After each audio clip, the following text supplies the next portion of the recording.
Consider this following example. Imagine you have a spelling bee. This is contrived, but it makes the point. There's a spelling bee, and you have to spell the word cat. Okay. So one student spells it C-A-T. Person got it right.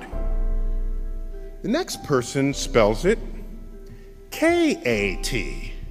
That's wrong. You got that wrong. Okay.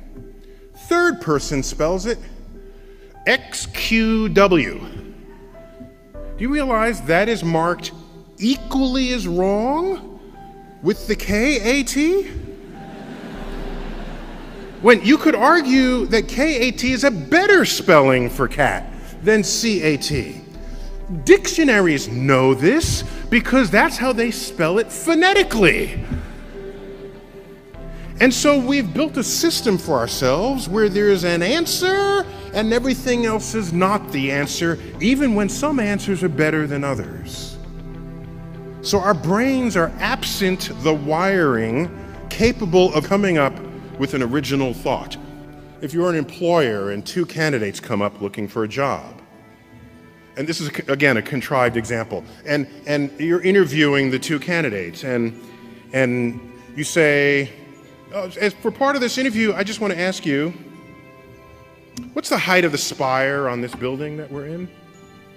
And the candidate says, oh, I was an architect. I've majored in architecture for a while, and I memorized the heights of all the buildings on campus. I know. The height of that spire is 150 feet. In fact, 155 feet tall. Okay, turns out that's the right answer. That's the right answer. And the person came up with it in seconds. That person goes away, the next candidate walks in. Do you know the height of the spire on this building? The candidate says, no, but I'll be right back. Person runs outside, measures the length of the shadow of that spire on the ground, measures the length of her own shadow, ratios the height to the shadows, comes up with a number. Runs back inside, it's about 150 feet. Who are you going to hire?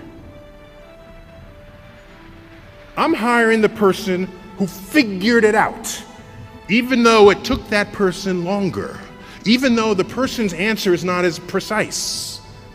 I'm hiring that person, because that person knows how to use the mind in a way not previously engaged. You realize when you know how to think, it empowers you far beyond those who know only what to think.